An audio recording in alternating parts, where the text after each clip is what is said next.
감사합니다. 귀한 기도, 은혜로운 찬양 감사합니다. 우리 옆에 있는 분들에게 주의 평화 인사를 나눕니다. 샬롬 샬롬. 예, 반갑습니다.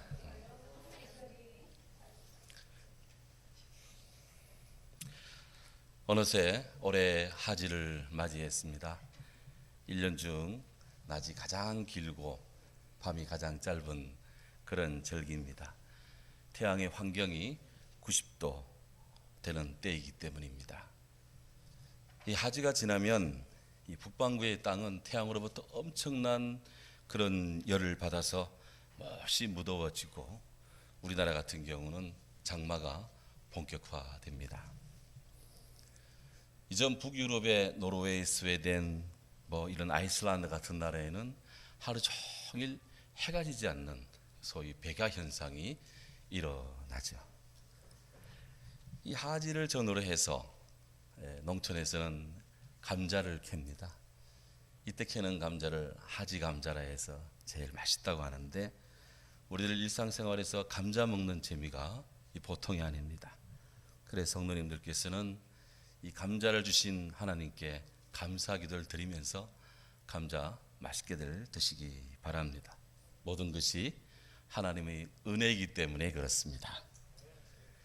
이 하지로부터 4일이 지나면 6.25입니다. 다 아시겠지만 지난 월요일 2시 50분 북한 개성에 위치한 남북 연락사무소 그것이 북한에 의해서 폭파가 되었습니다. 그들의 야수성, 그들의 이 침략성을 여실히 보여주는 단면입니다.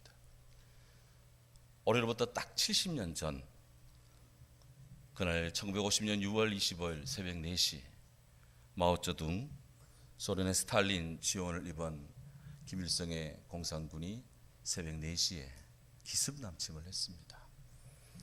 1953년 7월 27일 밤 10시 휴전협정 맺을 때까지 이 한반도는 전쟁 속에서 아비규환의 폐허의 황폐함으로 그렇게 이 땅이 녹아내렸습니다.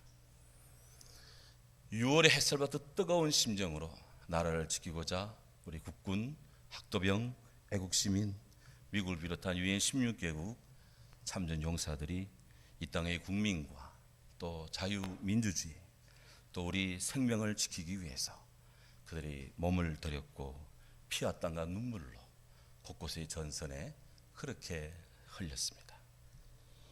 이 북한의 남침을 저지하고자 26만 명의 국군이 전사를 했습니다. 또 인민군들의 야만에 의해서 100만 명의 우리 대한민국 국민들이 희생을 당했습니다. 그리고 20만 명의 전쟁 미망인이 생겼고요. 10만 명이 넘는 전쟁 고아들이 발생을 했습니다. 1000만이 넘는 이산 가족이 그들의 아픔은 지금까지도 이어지고 있습니다. 물론 침략자 북한이 받은 고난은 더 심각합니다. 6.25 전쟁 이후 북한은 김일성, 김정일이 그리고 김정은으로 이어지는 이 공산 정권에 여전히 북한 동포들을 급박하고 핵무기를 만들어서 대한민국 온 세계에 공갈 협박을 멈추지 않습니다. 대한민국은 하나님의 은혜 아래 자유롭게 하나님을 예배하며 자유민주주의를 성공적으로 정착을 시켰습니다. 교육 경제 발전에 온 힘을 쏟아부었습니다.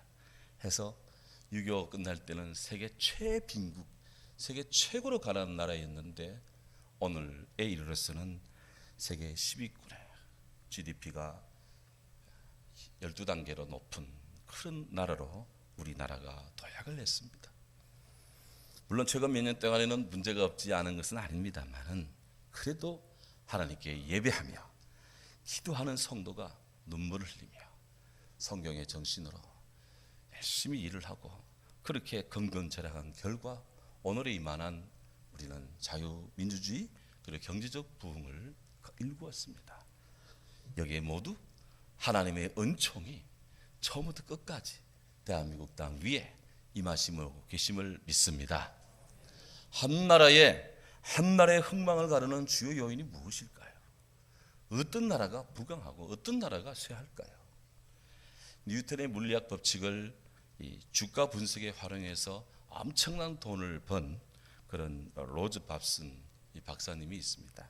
이분이 번영의 기초라는 책에서요, 우리말로도 번역이 되어 있는데 그 책에서 이런 에피소드를 전합니다. 유명한 일화입니다.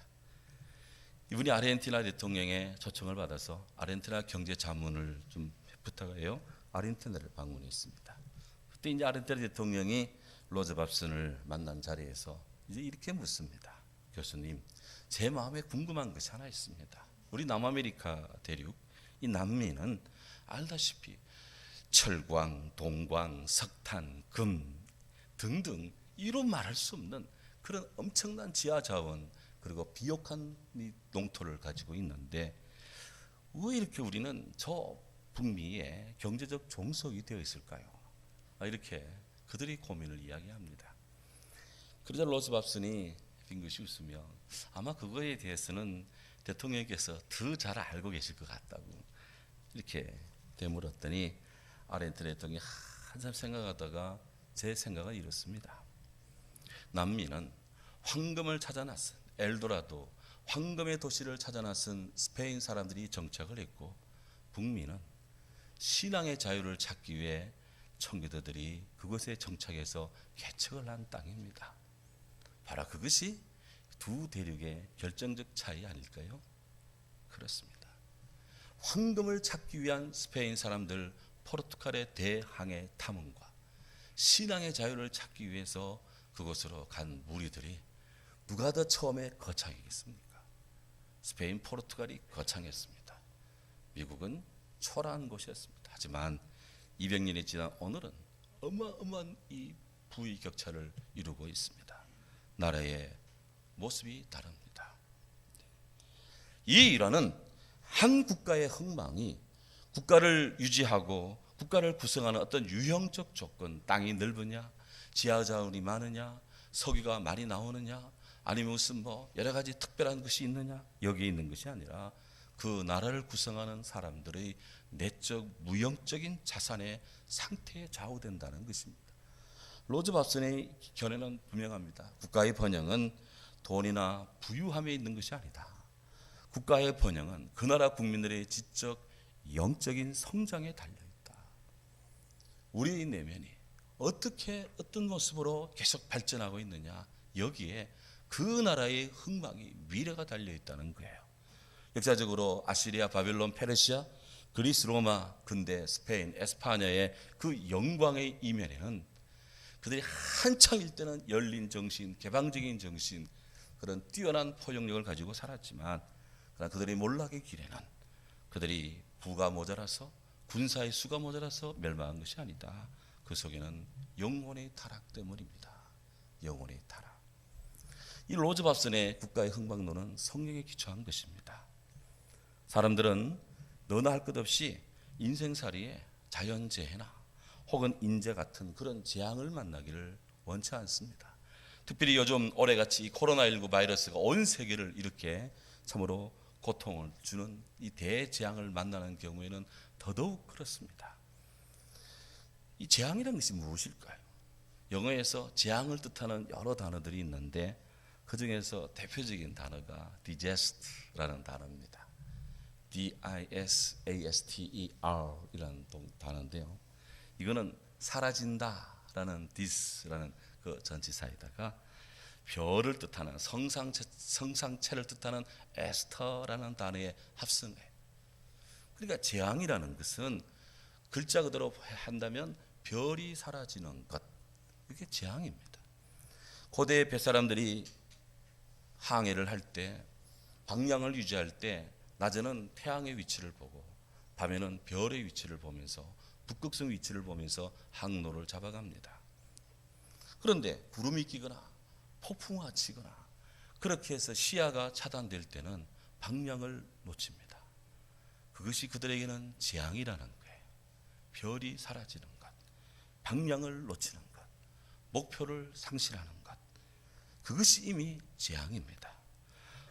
적용하면 우리 삶에 그런 뚜렷한 방향, 뚜렷한 목표, 뚜렷한 우리 인생의 별, 이것이 사라진다면 그것 자체가 이미 재앙입니다.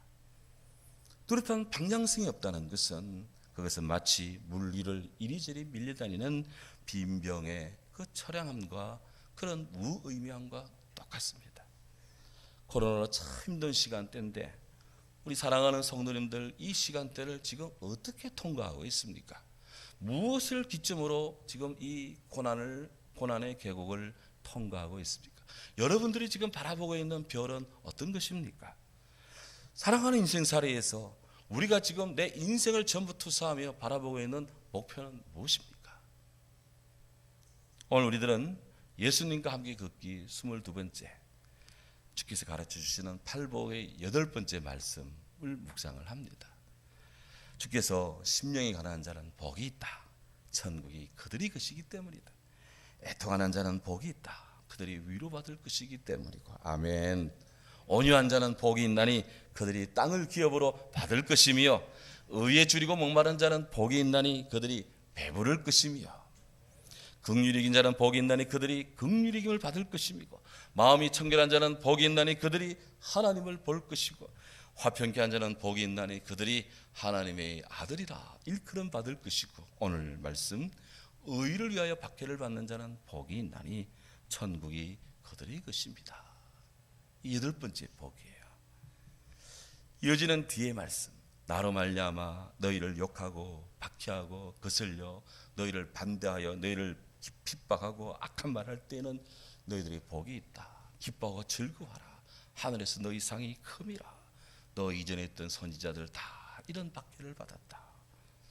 이 말씀은 앞에 의를 위하여 박해를 받는 자를 위한 뒤에 설명의 말씀입니다.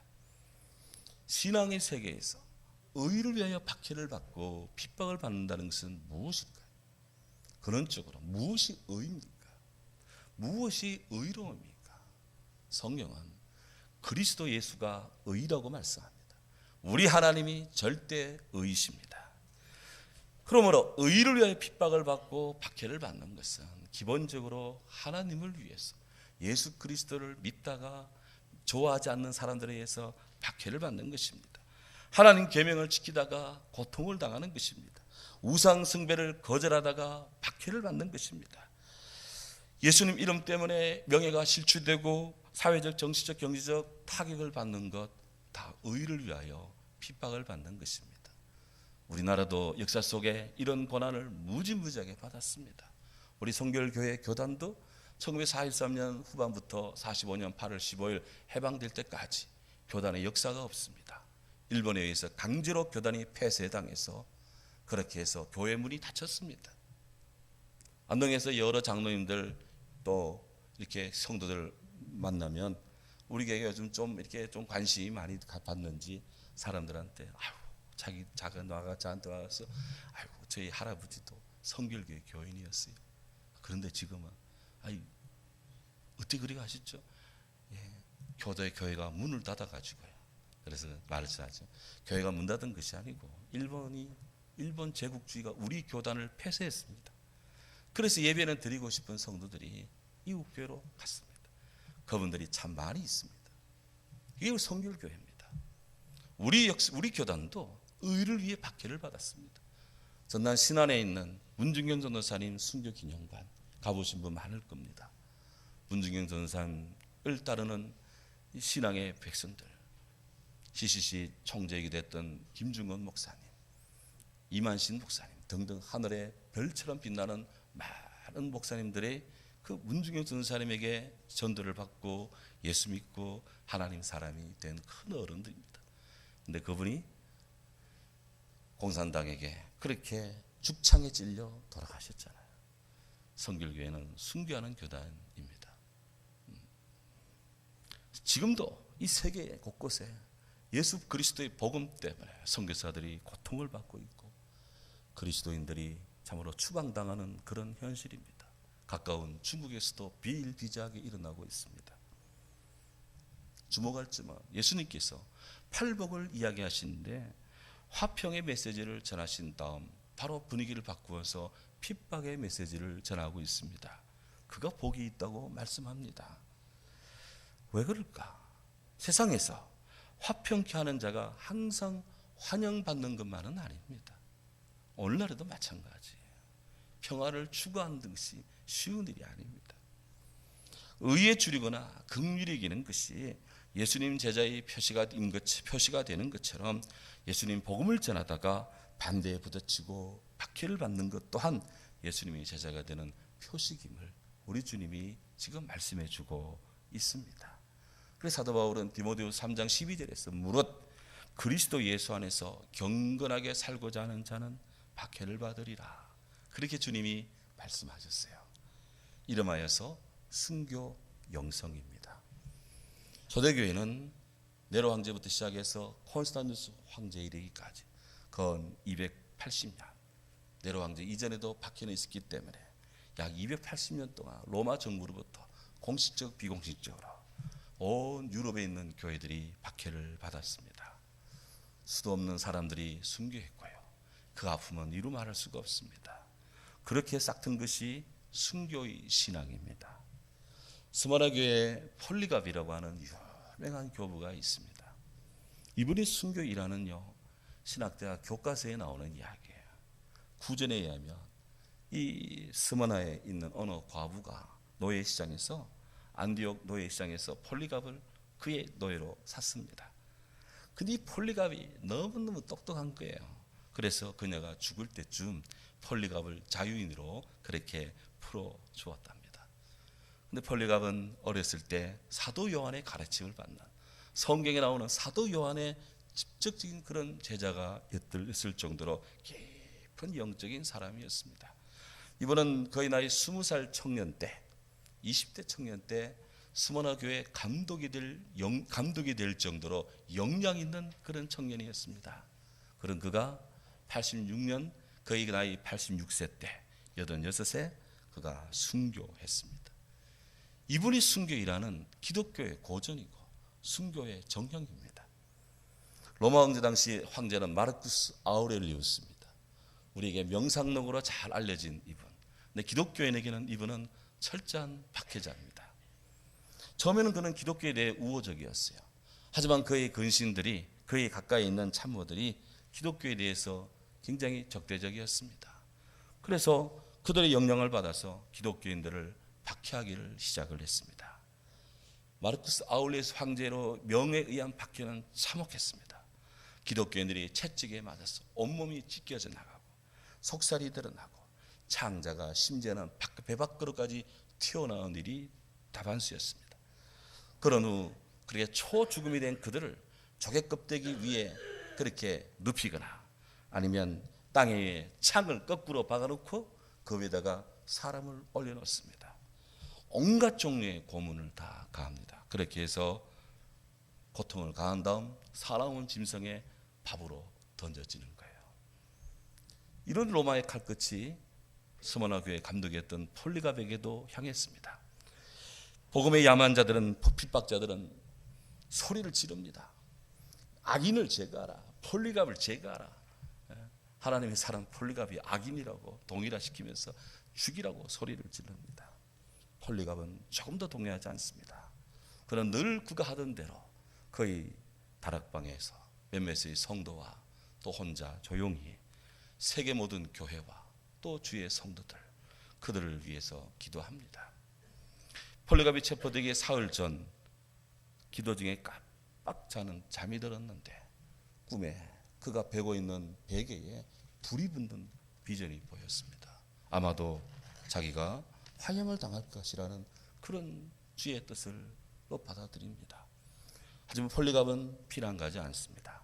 그가 머물고 있는 다락방에서 깊이 기도합니다. 그러던 중에 로마 군병이 자기를 잡으러 오는 것이 보입니다. 그 제자를 불러서 밥을 준비하라, 빵을 준비하고 그들이 오면 배불리 먹이라. 군인들이 왔습니다. 기도 중에 다 보는 거예요. 기도 중에. 그래서 나를 잡아가더라도 우선 식후에 좀 배고프니까 먼 길 왔으니 좀 드시라고. 그러면서 나에게 한 시간만 달라. 그래서 그는 한 시간을 허락받고 그의 기도서에서 끝까지 이 시험 이기게 달라고 기도합니다. 무리들은 이 폴리갑을 나귀에 태우고 스모나로 끌고 갑니다. 가서는 사람들이 둘러싸고 집단적으로 요구합니다. 가이사를, 로마 황제를 신으라 말하고 그에게 제사를 지내어 당신의 목숨을 살리는 것이 뭐 그렇게 덧나는 일이요, 이런 식으로 회유를 합니다. 당시 스모나 교회 스모나 총독이었던 게르마네쿠스 이 총독이 개인적으로 폴리갑을 존경한다 말을 하면서 고문과 죽음을 당하느니 차라리 예수님 모른다고 고개 한 번만 흔들고 편히 사십시오 라고 회유를 합니다. 그때 폴리갑이 말합니다. 내 나이 86년 동안 내가 그분을 섬겨왔어. 이 86년 기간 동안 그분은 한 번도 나를 모른다 하지 않고 부당하게 대화한 적이 없습니다. 근데 내가 어떻게 나를 구원하신 나의 주 나의 왕을 내가 배반할 수 있겠소? 총독이 말합니다. 당신이 그렇게 나오면 사나운 짐승에게 당신을 던지겠소. 그러자 폴리갑 그 짐승들을 부르시오. 우리는 선을 버리고 악으로 돌이켜서는 안 됩니다. 도리어 악에서 돌이켜 덕을 택하는 것이 선한 일이요. 그러자 뜻을 굽히지 않는 폴리갑을 향해서 총독이 당신을 화형시키겠소. 그래서 폴리갑이 말합니다.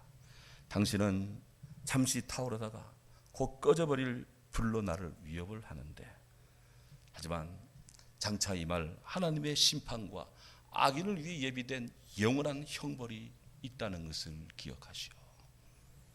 이렇게 대답하는 폴리갑의 얼굴에는 기쁨과 주에 대한 확신으로 가득 차 있었습니다. 사람들은 이를 갈면서 폴리갑을 향해 죽이라고 소리를 지릅니다. 드디어 게르마네쿠스가 거기로 사인을 하자 사형 집행인이 장작에 불을 붙입니다. 그런데 기독교 순교사에 이렇게 나옵니다. 그 폴리갑의 순교 현장을 복격한 증인들의 말이 불길이 크게 솟았을 때 우리는 기적을 보았습니다. 불꽃이 마치 바람을 맞은 돛처럼 아치 형태를 이렇게 이루었습니다. 그리고 폴리갑의 몸을 불길이 에워쌌습니다. 그런데 그 한가운데 쓴 폴리갑의 몸이 타지 않는 것입니다. 오히려 귀한 방향제가 나는 것처럼 그런 향기가 넘쳐납니다. 폴리갑 몸이 불에 타지 않자 사람들은 악한 박해자들은 빨리 죽이라고 소리를 지르자 집행인이 폴리갑을 향해 긴 창으로 몸을 찌릅니다. 그때 피가 솟구쳐서 불길을 다 꺼버린 거예요. 군중들은 이 엄청난 이 죽음에 다 놀래 자빠집니다. 그래서 폴리갑을 죽이려던 사람들이 그 자리에서 회개하고 주께로 또 많이 돌아왔다고 합니다. 그리스어에 이 순교, 증인이라는 말이 있습니다. 오직 성령이 너에게 임하시면 너희가 권능을 받고 예루살렘과 온 유대와 사마리아 땅까지로 내 증인이 되리라. 할때 그 증인, 영어로 위트니스라는 그 증인, 그리스어로 마르투스라고 하는데요.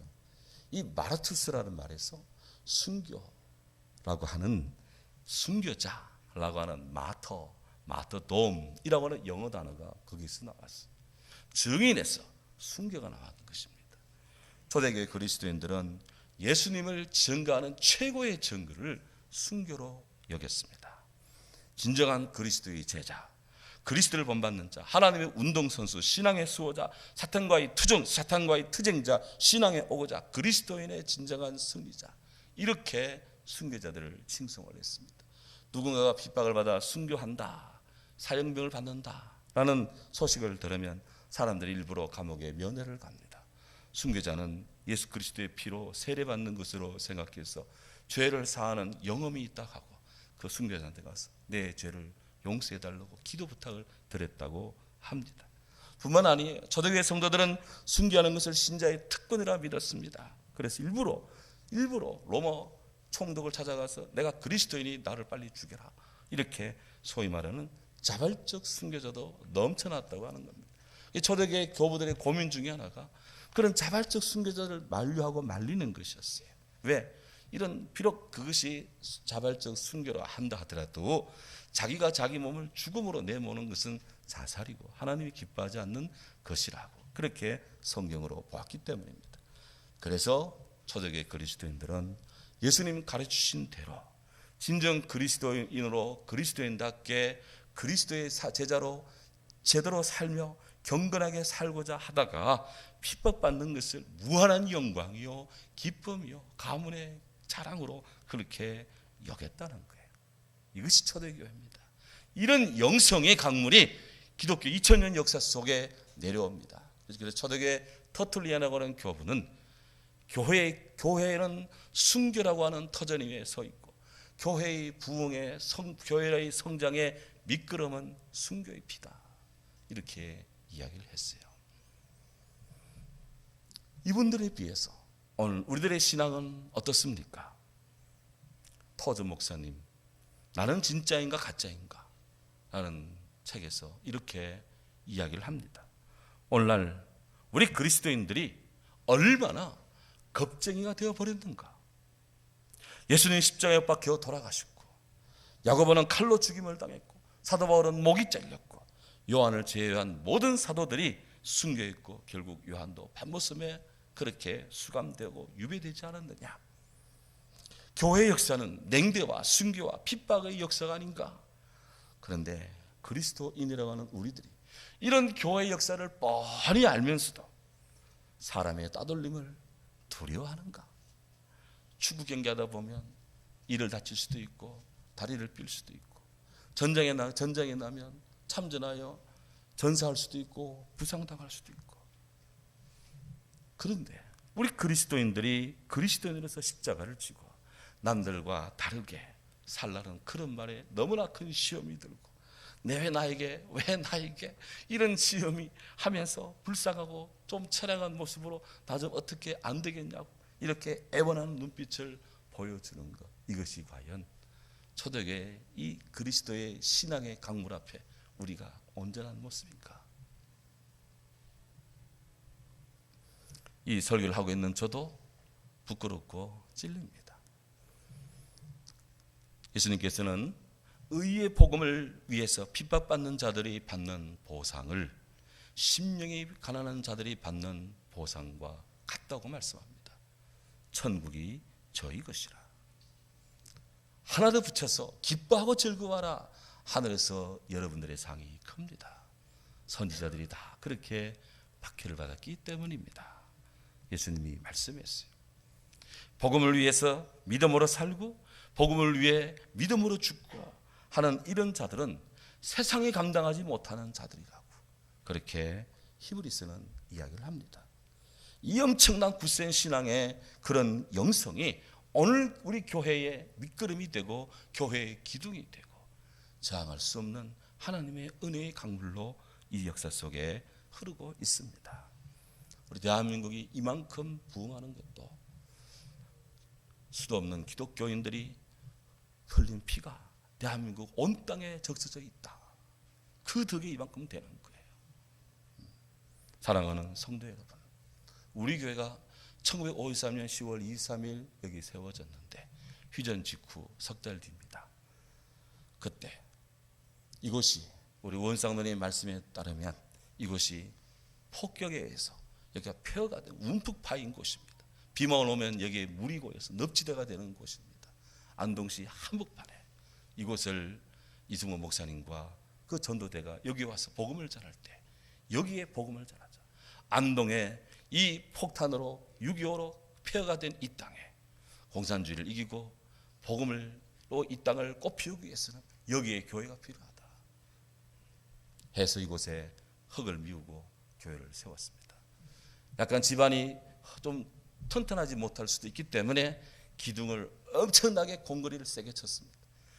작년에 엘리베이터 공사하기 위해서 저기 땅을 파고 우리 박강민 선생 작업할 때 제가 FG를 보고 같이 하다 보니까 기초 공거리가 어마어마하게 쳤더라고요.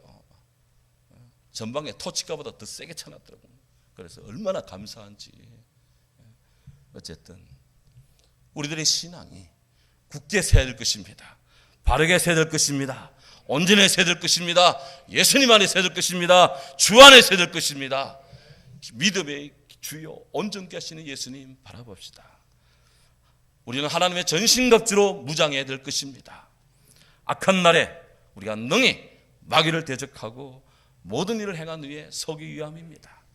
여호와 이름은 견고한 망대라. 의인이 그리로 달려가서 안전함을 얻느니라.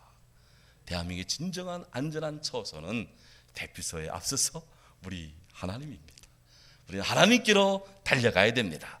북한 저들은 부수고 폭파하고 난리지기지만 우리는 그리스도 안에서 세우고 복음을 세우고 나라를 자유를 세우고 민주주의를 세우고 경제를 세우고 우리 자녀들을 세워서 온 세계에 기여하는 그런 자유로운 우리 복음의 나라로 복음화된 통일조국의 꿈을 안고 우리 현충 1부터 6.25까지 기도하고 있습니다. 온 성도들 심령 속에 우리를 자유케 하시며 승리케 하시는 그리스도의 보혈의 피가 우리의 영혼에 우리 삶 속에 흘러넘치기를 주의 이름으로 축원합니다. 아멘. 사랑하는 주님 감사합니다. 의를 위하여